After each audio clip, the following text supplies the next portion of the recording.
everybody, welcome back to Electric Tornado. Today we are going to be going over our weather forecast for the United States, including our tropical weather forecast, severe weather forecast, and all kinds of different weather forecasts for the United States. So let's get into it. Firstly, we gotta go over our severe weather forecast for the United States, where a chance for severe weather will be a possibility.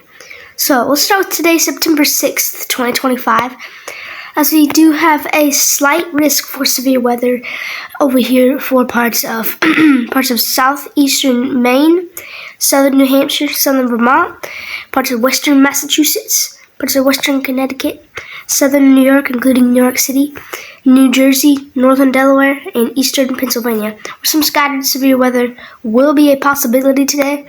And the bigger cities that are inside of this risk are going to be New York City, Springfield, Hartford, Concord, Portland, Augusta, and Philadelphia.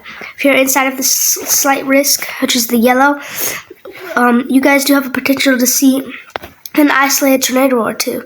We actually do have a 5% tornado risk, where some extra strong tornadoes will be a possibility. It's nothing crazy. It's just a higher chance for tornadoes. That's kind of being sarcastic, but you know, if you're inside this brown, that you guys could actually see some pretty strong tornadoes if something does happen. And then if you're in the green, then you guys could see tornadoes, but not as strong, and they would be isolated too. But inside of the brown, I'd stay extra aware for tornadoes. Some strong wind will be also possible today, especially in the inside the yellow.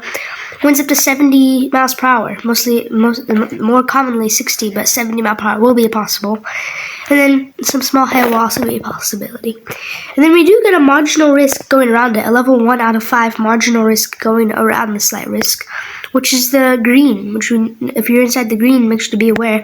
It includes northern Georgia, including Gainesville and Atlanta. Then it goes into western South Carolina, parts of western North Carolina, parts of Virginia, parts of eastern Maryland, and also includes Delaware. So make sure to be staying aware if you're inside the marginal risk, as some severe weather will be a possibility, but it's not as bad as if you're in the yellow slight risk. Alright, now that we got our severe weather outlook today, that severe weather could happen later today, so we got that done with. We're not expecting any severe weather on the September 7th or September 8th, so we don't have to worry about severe weather for the next 2 days from now. Excuse me. Anyways, guys, some of the dry air over here in the Atlantic Ocean is starting to make a lower chance for development of a tropical storm over here, which is Hurricane or Tropical Storm Gabrielle.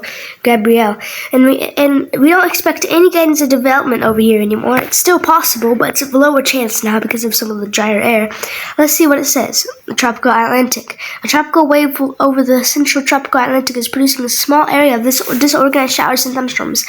Environmental conditions are marginally conducive for development, and the chances of the system becoming a tropical depression are decreasing.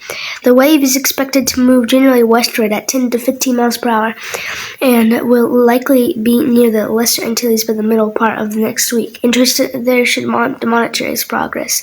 There's a low chance for development within 7 days or 2 days, but we still need to be watching this because it used to be a pretty high chance of development, and somehow it went all the way back down to a low chance. And then we do get still a tropical disturbance over here with a low chance of development.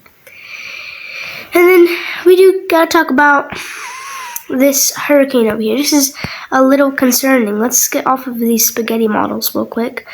Okay, so we do have Hurricane Kiko over here, which does have a potential to impact Hawaii. And if we go back onto the spaghetti models, you can see that a few tracks actually go through Hawaii, and this will have a possibility to impact Hawaii. Otherwise, it would likely just go north of Hawaii. As the storm moves through, it could cause some gusty winds in Hawaii and all kinds of stuff like that. So make sure to be aware if you're in Hawaii and monitor Kiko's progress, as it is a Category 4 hurricane right now with 138 wind speeds and wind gusts up to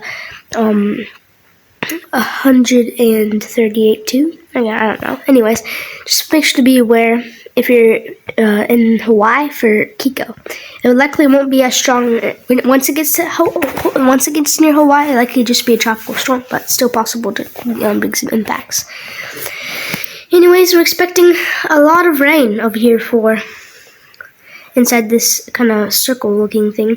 A lot of rain is going to be expected within this circle, as well as some rain also expected in Washington up here, and some rain over here as well will also be a possibility. Some rain in northern Michigan will also be a possibility today, and some rain in northern Minnesota will also be a possibility today.